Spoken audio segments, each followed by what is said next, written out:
నమస్తే. సామాన్యుడి చేతిలో సామాజిక అస్త్రం నెంబర్ 1 న్యూస్కి స్వాగతం. నేను రవీంద్ర. కూటమి ప్రభుత్వానికి మరొక బిగ్ షాక్ తగిలింది అని చెప్పాలి. అదేంటంటే రాష్ట్ర వ్యాప్తంగా ఉన్నటువంటి ఆరోగ్యశ్రీ సేవలను నిలిపివేస్తున్నట్లు ఆ యొక్క నెట్వర్క్ హాస్పిటల్స్ అసోసియేషన్ ఆశ ప్రకటించింది. దీంతో సామాన్య ప్రజలు వైద్యం కోసం ప్రభుత్వ హాస్పిటల్స్ కానీ ప్రైవేట్ హాస్పిటల్స్ కానీ ఆరోగ్యశ్రీ కింద వెళ్ళేటువంటి వారు నరక యాతన అనుభవిస్తున్నారు. దీనికి కారకులు ఎవరు? ఖచ్చితంగా ఈ కూటమి ప్రభుత్వంలో ఉన్నవారే. దాదాపుగా 3 నెలల నుంచి మాకు న్యాయం చేయండి, పెండింగ్లో ఉన్నటువంటి కోట్లాది రూపాయలు రిలీజ్ చేయండి, మేము వైద్య సేవలు అందించడానికి మరింతగా మేము ముందుకు వెళ్తాం అని చెప్పి నెట్వర్క్ హాస్పిటల్ సంబంధించినటువంటి వారు పదే పదే చెబుతూనే ఉన్నారు, ప్రాధేయపడుతున్నారు. మేము చాలా కష్టాల్లో ఉన్నాం, మీరు మాకు న్యాయం చేయండి అని. దానికి సంబంధించి నిమ్మకు నీరెత్తినట్లు వ్యవహరిస్తుంది కూటమి ప్రభుత్వం. అంటే కూటమి అధికారంలోకి రాగానే ఎన్నికలకు ముందు ఇచ్చినటువంటి హామీలు కానీ వాగ్దానాలు కానీ గాల్లో కలిసిపోయాయి. ఈ రాష్ట్ర ప్రజలు కూటమికి ఇంత మంచి అవకాశం అంటే అత్యధిక సీట్లు గెలిచేలా చేసినటువంటి ఓటర్లకు ఏం చేస్తుంది? ఉచిత పథకాలని రకరకాల స్కీముల పేరుతో కాలం గడుపుతుందా అంటే అవుననే సమాధానం వినిపిస్తుంది. నిజంగా చాలా బాధాకరమైనటువంటి అంశం ఇది. ఎందుకనంటే మనం చూస్తాం, ఉదయం లేవగానే హాస్పిటల్స్ దగ్గర బారులు తీరినటువంటి సామాన్య ప్రజలు ఈ కార్పొరేట్ హాస్పిటల్స్లో వైద్యం చేయించుకోవాలంటే లక్షల రూపాయలు, కొన్ని సందర్భాల్లో కోట్ల రూపాయలు కూడా ఖర్చు పెట్టాలి. అలా చేయలేక గవర్నమెంట్ హాస్పిటల్ని ఆశ్రయిస్తారు. ఆరోగ్యశ్రీ అనే ఒక బృహత్తర కార్యక్రమం, ప్రతిష్టాత్మకమైనటువంటి పథకం ద్వారా ఎంతోమంది తమ ఆరోగ్యాన్ని కాపాడుకుంటున్నారు. కానీ ఈ రోజు నుంచి ఆ పరిస్థితి లేదు. ఎందుకు? పెండింగ్లో ఉన్నటువంటి 2700 కోట్ల రూపాయలు మీరు దశల వారీగా విడుదల చేయండి. మేము హాస్పిటల్స్ నిర్వహించాలంటే దానికి సంబంధించి మేము చేయలేం. ప్రభుత్వ హాస్పిటల్స్ కాదు, ప్రైవేట్ హాస్పిటల్ సంబంధించినటువంటి వారు గగ్గోలు పెడుతున్నారు. ఆ పెండింగ్ బకాయిలు రిలీజ్ చేయండి, మేము వైద్య సేవలు అందిస్తాం, మాకున్నటువంటి ఖర్చులు కానీ అన్నీ కూడా మేము సరి చేసుకోవాలంటే గవర్నమెంట్ ఆ యొక్క బిల్స్ని క్లియర్ చేయాలి. మరి కూటమి ప్రభుత్వం ఎందుకు ఈ రకమైనటువంటి అలసత్వం నిర్లక్ష్యం వహిస్తుంది అంటే దానికి మరి వారే సమాధానం చెప్పాలి. దీనికి సంబంధించి ముఖ్యంగా మేము కొంతమంది వైద్యులతో మాట్లాడినప్పుడు మేము ఆల్రెడీ నోటీస్ ఇచ్చాం, కానీ ప్రభుత్వం సానుకూలమైనటువంటి విధంగా స్పందించలేదు. మేము ప్రజల ఆరోగ్యాన్ని వారి బాగోగులను దృష్టిలో పెట్టుకునే ప్రభుత్వం ఆలోచించకపోయినా మేము వైద్యం చేస్తూనే ఉన్నాం, శాంతియుత పోరాటం చేస్తున్నాం, ఎక్కడ కూడా ఎప్పుడు కూడా నిలుపుదల చేయలా, ప్రభుత్వానికి నోటీసులు ఇచ్చాం, అయినా సరే స్పందించలా. ఈ రకమైనటువంటి పరిస్థితులు ఉన్నప్పటికీ కష్టకాలంలో మేము వైద్య సేవలు అందిస్తూనే ఉన్నాం, కానీ మాకు ఎక్కడా కూడా ఈ కూటమి ప్రభుత్వం ద్వారా న్యాయం జరగడం లేదు అనేది ఒక ఆవేదన. దీనికి సంబంధించి ఖచ్చితంగా అక్టోబర్ 10వ తేదీ నుంచి మేము నిలుపుదల చేస్తున్నాం అని ముందుగానే నోటీస్ ఇచ్చారు. మరి స్పందించాలిగా.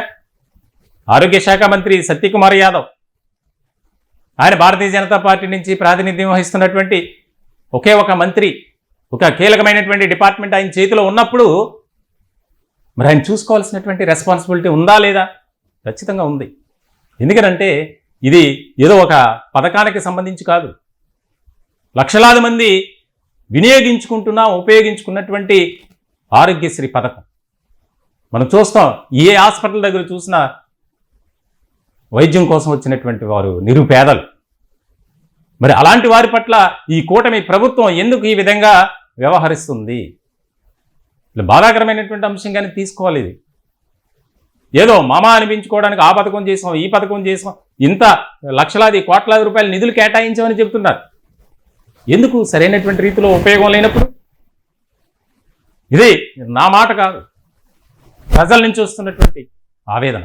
నెట్వర్క్ హాస్పిటల్ సంబంధించి ఆంధ్రప్రదేశ్ స్పెషాలిటీ హాస్పిటల్స్ అసోసియేషన్ ఆశ వారితో మాట్లాడాను. నేను చాలా బాధను వ్యక్తం చేస్తున్నారు. కనీసం మాతో చర్చలు జరపడానికి కూడా ఈ కూటమి పెద్దలు ముందుకు రావట్లేదు అని ఆవేదన వ్యక్తం చేశారు.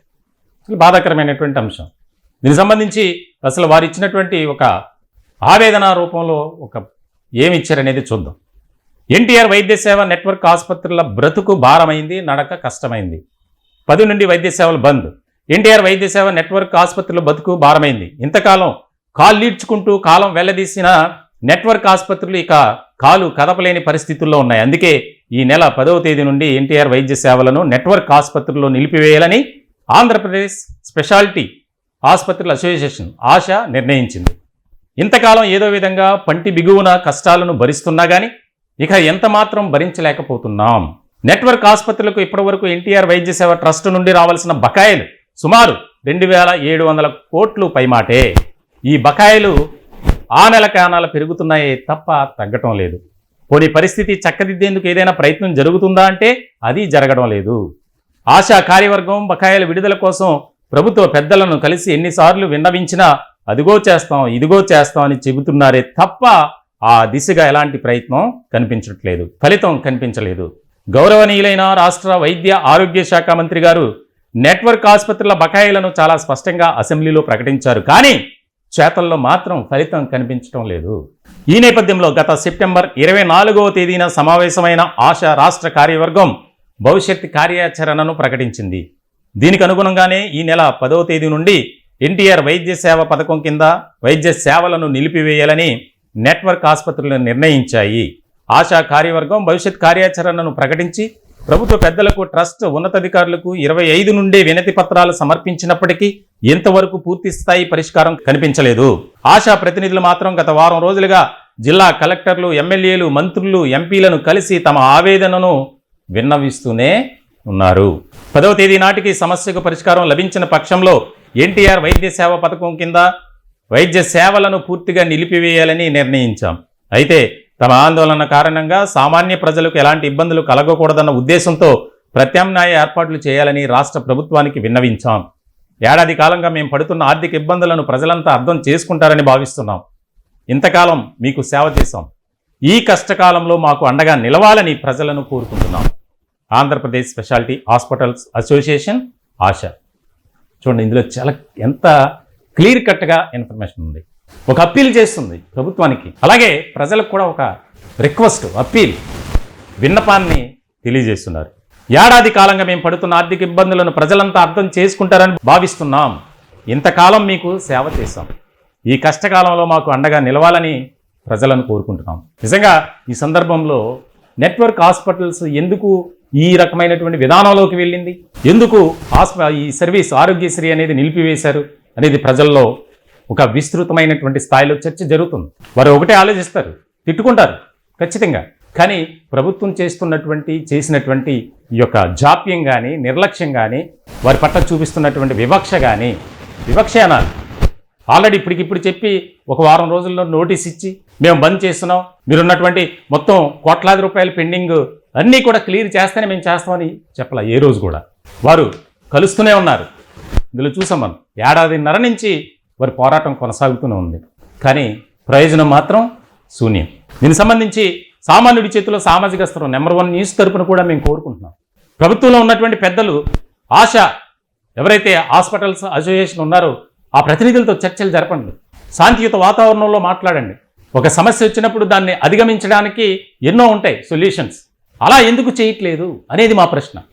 ఈ ప్రజల తరపున, అలాగే వైద్యుల తరపున కూడా, నెట్వర్క్ హాస్పిటల్స్ నుంచి కూడా మేము రిక్వెస్ట్ చేస్తున్నాం. ఇప్పటికైనా స్పందించండి. ఆరోగ్యశ్రీ వైద్య సేవలు నిలిపివేస్తే ఏ రకమైనటువంటి పరిస్థితులు ఉంటాయి? ఎంతో దూర ప్రాంతాల నుంచి ప్రయాసతో వచ్చినటువంటి వారికి అక్కడ ఆరోగ్యశ్రీ పథకం కింద సేవలు చేయట్లేదంటే ఎంతమంది ప్రాణాలు గాల్లో కలిసిపోతాయో ఆలోచించండి. ఇది మా రిక్వెస్ట్. మేము ప్రాధేయపడుతున్నాం గవర్నమెంట్ని. అలాగే నెట్వర్క్ హాస్పిటల్కి సంబంధించినటువంటి వారిని కూడా రిక్వెస్ట్ చేస్తున్నాం, మీరు ఆల్టర్నేటివ్గా ప్రభుత్వంపై ఒత్తిడి తీసుకురండి, చేయండి. కానీ ఈ రకమైనటువంటి నిర్ణయానికి కాస్త మీరు ఆలోచించాలనే కూడా మా రిక్వెస్ట్. దీనికి సంబంధించి అసలు వారు ఎప్పటి నుంచి పోరాటం చేస్తున్నారు, ఎందుకు కూటమి ప్రభుత్వంలో ఉన్నటువంటి పెద్దలు ఇలా నిర్లక్ష్యం వహిస్తున్నారు అనే దానికి సంబంధించి మనం ఆశ ఆంధ్రప్రదేశ్ స్పెషాలిటీ హాస్పిటల్స్ అసోసియేషన్ సంబంధించినటువంటి ప్రతినిధులతో మాట్లాడదాం. డాక్టర్ శరత్ గారు, ఆయన మాట్లాడే ప్రయత్నం చేద్దాం. అసలు కార్యాచరణ ఏ విధంగా ఉండబోతుంది, ఏం చేస్తున్నారు, ఏం చేయబోతున్నారు ప్రభుత్వం నుంచి సానుకూలమైనటువంటి స్పందన రాకపోతే వారి యొక్క ఉద్యమ కార్యాచరణ ఏ విధంగా ఉండబోతుంది అనేది మనం డాక్టర్ గారితో మాట్లాడే ప్రయత్నం చేద్దాం. ఎందుకంటే ఇది చాలా sensitive issue. Hello sir doctor Sharath గారు చెప్పండి. సరే, అదే ఇప్పుడు ప్రధానంగా మీరు చేస్తున్న ఉద్యమానికి లేకపోతే శాంతియుత పోరాటానికి మేము కూడా సపోర్ట్ చేస్తాం. బట్ ఇలాంటి క్రూషియల్ టైంలో ఎంతోమంది వేలాది మంది లక్షలాది మంది ప్రజలు ఇబ్బందులకి గురవుతారు. ఇటువంటి సందర్భంలో ప్రభుత్వంతో మీరు సానుకూలమైనటువంటి వాతావరణంలో చర్చించి నిర్ణయం తీసుకుంటే బాగుండేదేమో కదా సార్? అది చాలా సార్లు మనకి యూనియన్ సంబంధించిన మెంబర్స్ అంతా రిప్రజెంట్ చేయడం జరిగిందండి. ఈవెన్ ఆరోగ్యశ్రీ ట్రస్ట్ సిఇఓని, స్పెషల్ చీఫ్ సెక్రటరీని, తర్వాత concern district wise MLAs, MPs కి, డిస్ట్రిక్ట్ కలెక్టర్స్ కి అందరికి రిప్రజెంటేషన్ ఇవ్వడం జరిగింది. And last month 24th Asha members and hospitals representatives అందరూ కూడా మీటింగ్ జరిగింది 24th. ఆ రోజున అందరూ కలెక్టివ్ గా ఎవరి కొన్న ప్రాబ్లమ్స్, ఇష్యూస్ అన్ని వ్యక్తపరిచి ఇప్పుడు ఎంతో కొంత, అంటే మనం పూర్తి బకాయిలన్నీ ఒకేసారి ఇవ్వమని ఎవరు కోరుకోవట్లేదు, బట్ అట్లీస్ట్ ఒక 30-40% అన్న వాళ్ళు క్లియర్ చేయగలిగితే గవర్నమెంట్ మనం హాస్పిటల్ రన్ చేసే పరిస్థితి ఉంటుంది. కొన్ని నెట్వర్క్ హాస్పిటల్స్, కొన్ని స్పెషాలిటీస్ పూర్తిగా ఆరోగ్యశ్రీ మీద ఆధారపడి ఉన్నాయి. సో అలాంటి హాస్పిటల్స్ ఏముందంటే గవర్నమెంట్ నుంచి పేమెంట్ రాకపోయినప్పుడు 6-7 months వాడిన పరికరాలకు కానీ, లేకపోతే మందులకు కానీ, ఫార్మసీకి పేమెంట్స్ ఇవ్వటం కానీ, స్టాఫ్ సాలరీలు పే చేయటం కానీ, హాస్పిటల్ మెయింటెనెన్స్ ఖర్చులు పెట్టుకునే పరిస్థితి కూడా లేని స్థితిలో, అంటే అది అప్పు చేసి వస్తే ఇద్దాం అనే స్టేజ్ లో అప్పు చేసి డబ్బులు చేసి రన్ చేసే హాస్పిటల్ కూడా ఇంకా రన్ చేయలేని స్టేజ్కి వెళ్ళిపోతున్నాయి. సో దాని వలన వాళ్ళ మనుగడకే ప్రాబ్లం అయ్యే స్థితికి రాబట్టి ఈ స్టేజ్కి వచ్చింది. అదర్వైజ్ గవర్నమెంట్ ప్రోయాక్టివ్ గా మరి 10-15 రోజుల నుంచి రిక్వెస్ట్ చేసినప్పుడు చర్చలకు పిలిచి మాట్లాడటం, భరోసా ఇవ్వటం అనేది జరిగితే ఈ స్టేజ్ వచ్చేది కాదు.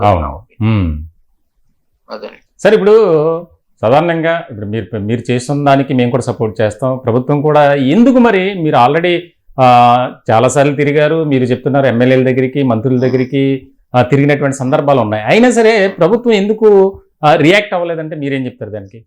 అది అంటే వాళ్ళు చెప్పేది ఏంటంటే, మేము ప్రభుత్వం ఆర్థిక పరిస్థితి కూడా మీరు కొంచెం దృష్టిలో పెట్టుకోండి, మేము చూసి నిర్దిష్ట టైంలో ఇస్తాము అని చెప్తున్నారు. కానీ అనుకున్న టైంలో అది జరగటం లేదు. యాక్చువల్ గా దాదాపు ఒక 650-700 crores రీసెంట్ గా రిలీజ్ చేస్తామన్నట్టుగా చెప్పారు 2-3 weeks ago. అందరూ కూడా దసరాకి కొంత రిలీజ్ అవుతుందన్న ఉద్దేశంతో వెయిట్ చేశారు అన్ని హాస్పిటల్ వాళ్ళు. బట్ నాకు తెలిసి ఒక 250 crores అయితే రిలీజ్ చేశారు రీసెంట్ గా, ఒక 1 week 10 days ago. సో అది ఏంటంటే అది ఈక్వల్ గా అన్ని హాస్పిటల్ కి డిస్ట్రిబ్యూట్ అవ్వాల. కొన్ని హాస్పిటల్ కి ఎక్కువ పడింది, కొన్నిటికి మినిమల్ పడినాయి అట్లా. సార్, అంటే ఈ 2700 కోట్ల రూపాయల్లో కొంత అమౌంట్ రిలీజ్ చేశారు. నాకు తెలిసి ఒక 250 crores రిలీజ్ అయ్యాడు. సో మిగిలింది ఏంటంటే మనకు కనీసం వీళ్ళు ఎక్స్పెక్ట్ చేసి 20-30% అన్న మనం క్లియర్ చేయగలిగితే డ్యూస్ గవర్నమెంట్, మన హాస్పిటల్ కి వచ్చిన డబ్బులతో ఇంకో 2-3 నెలలు క్యాష్లెస్ సర్వీస్ ఇవ్వడానికి మనం చేయగలుగుతాం అన్న ఉద్దేశంలో ఉన్నారు. Okay sir. సరే, ఇప్పుడు ఏమన్నా మీరు ఆల్రెడీ స్ట్రైక్ చేస్తున్నారు, దీని వాళ్ళ నుంచి పూర్తిగా నిలిపివేశారు. ప్రభుత్వం నుంచి ఏమన్నా, ప్రభుత్వ రిప్రజెంటేటివ్స్ కానీ లేదంటే డిపార్ట్మెంట్ నుంచి కానీ ఏమన్నా కాల్స్ వచ్చాయా సార్ మీకు, మీ యూనియన్ సంబంధించిన వాళ్ళకి? అది ఇంకా మరి ప్రెసిడెంట్ లెవెల్లో అది ఈ రోజు ఈవినింగ్ కి మళ్ళీ డిస్కస్ చేస్తామండి. చూసి ఎలా ఉంది రెస్పాన్స్, అవన్నీ అప్రోచ్ చేయారా ఏంటి అట్లా అనేది చూద్దాం. చూడండి సార్, మీరు కూడా మా ఛానల్ తరఫున మేము మిమ్మల్ని కోరుకునేది, చాలా మంది ఆరోగ్యశ్రీ మీద ఆధారపడి వైద్యం చేయించుకోవడానికి వస్తారు. అటువంటి వారిని ఇందులో మిమ్మల్ని కూడా తప్పు పట్టట్లేదు. కాకపోతే ప్రభుత్వం కూడా మరి స్పందించాలి. స్పందించకుండా భీష్మించుకుని కూర్చుంటే అనేది క్రూషియల్ థింగ్ కాబట్టి ప్రభుత్వం కొంచెం దాని మీద కూడా దృష్టి పెడితే మంచిది. అంటే ఇప్పుడు సంక్షేమ పథకాలు ఆపమని చెప్పట్లేదు, అట్ ద సేమ్ టైం సంక్షేమ పథకాలతో పాటు హెల్త్ అనేది కూడా కామన్ మ్యాన్ పెట్టుకోలేని స్థితిలో ఈ రోజు ఉన్నాడు. కాబట్టి హాస్పిటల్ కూడా కొంత గవర్నమెంట్ సహకారాలు ఇస్తే మనం వైద్య సేవలు నిరంతరాయంగా మనం జరపడానికి అవకాశం ఉంటుంది. అవును సార్, థ్యాంక్ యూ సార్. మీ సమస్య పరిష్కరించబడాలని మేము కూడా కోరుకుంటున్నాం. త్వరలోనే ప్రజలందరికీ గుడ్ న్యూస్ చెప్పాలి, ఆరోగ్యశ్రీ అనేది మళ్ళీ పునరుద్ధరించబడింది అనేది. మీరు కూడా ఆ యాంగిల్లో వెళ్ళాలని కోరుకుంటున్నాం sir. Thank you sir. Thank you. ఇదేంటి పరిస్థితి అంటే $2,700 కోట్ల రూపాయల్లో 250 కోట్లు విడుదల చేశామని చెప్తున్నారు. అది ఏ మూలకి? అది కొన్ని నెట్వర్క్ హాస్పిటల్కి మాత్రమే వెళ్ళింది. మరి ఆరోగ్యశ్రీ సేవలను వినియోగించుకుంటున్నటువంటి హాస్పిటళ్ళు చాలా ఉన్నాయి ఆధారపడి. వారి పరిస్థితి ఏంటి? ఇదేదో మేము కావాలని ఇప్పటికిప్పుడు మేము ఆందోళన చేస్తున్నటువంటి పరిస్థితి కాదు. నిలిపివేయాలనే ఉద్దేశం మాకు లేదు. ఎందుకంటే హెల్త్ అనేది చాలా మేజర్ ఇష్యూ. ప్రతి మానవుడికి, ప్రతి వ్యక్తికి చాలా ఇంపార్టెంట్ థింగ్ అది. ఆరోగ్యంగా ఉంటేనే మనం ఏదైనా సాధించగలం. మరి అటువంటి పరిస్థితుల్లో మరి ప్రభుత్వం ఎందుకు ఈ విధంగా ఆలోచన చేస్తుంది అనేది ఇక్కడ ముఖ్యమైనటువంటి పాయింట్. సామాన్యుడి చేతిలో సామాజిక అస్త్రం. మేము సామాన్యుల సమస్యల కోసమే మేము పోరాటం చేస్తాం, ఉద్యమిస్తాం. కాబట్టి ప్రజల తరపున మేము వాయిస్ వినిపించాలి అనే ఉద్దేశంతో ఈ టాపిక్ తీసుకున్నాం. ఇప్పటికైనా ప్రభుత్వం దిగొచ్చి వారితో సంప్రదింపులు జరిపితే, ఇలా కాదు మేము ఇంత ఇస్తాం, వారు చెప్తున్నారు 20%, 25% మాత్రమే అడుగుతున్నాం ఈ 2,700 కోట్ల రూపాయల్లో. కాబట్టి అందరికీ సమానంగా అది వెళ్తే అందరం కూడా హ్యాపీగా మంచి వాతావరణంలో వైద్య సేవలు అందించడానికి బాగుంటుంది అనేది ఆశా ప్రతినిధులు చెప్తున్నారు. మొత్తానికి అయితే మరి ప్రభుత్వం స్పందించాలి, ఇప్పటికైనా దిగి రావాలి. ఎందుకంటే లక్షలాది మంది ఆరోగ్యానికి సంబంధించినటువంటి అంశం ఇది, ఇష్యూ. ఎన్నో సంక్షేమ పథకాలకు కోట్లాది రూపాయలు అప్పులు తెచ్చి చేస్తున్నారు, మంచిదే. కానీ మరి ఇది కూడా ఇంపార్టెంటే. కాబట్టి మేము మరొకసారి విన్నవించుకుంటున్నాం ప్రభుత్వానికి.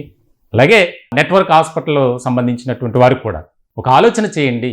ఎంతోమంది ఇబ్బందులు పడతారు, చాలా నష్టపోతారు. కొన్ని ప్రాణాలు అయితే గాల్లోనే కలిసిపోయే అవకాశాలు చాలా ఉంటాయి. అది మీకు తెలియంది కాదు. కాబట్టి మీరు ఆలోచించాలని కూడా మేము కోరుకుంటున్నాం. ప్రభుత్వం ఈ ఇష్యూని చాలా సీరియస్గా తీసుకొని ప్రథమ ప్రాధాన్యతగా తీసుకొని దీని మీద డిస్కస్ చేసి సమస్యకు సొల్యూషన్ అనేది చూడాలని మరొకసారి మేము కోరుకుంటున్నాం. ఈ టాపిక్పై మీ విలువైనటువంటి అభిప్రాయాలు కామెంట్ రూపంలో తెలియజేయండి. దయచేసి మా ఛానల్ని సబ్స్క్రైబ్ చేసుకోండి. Thank you.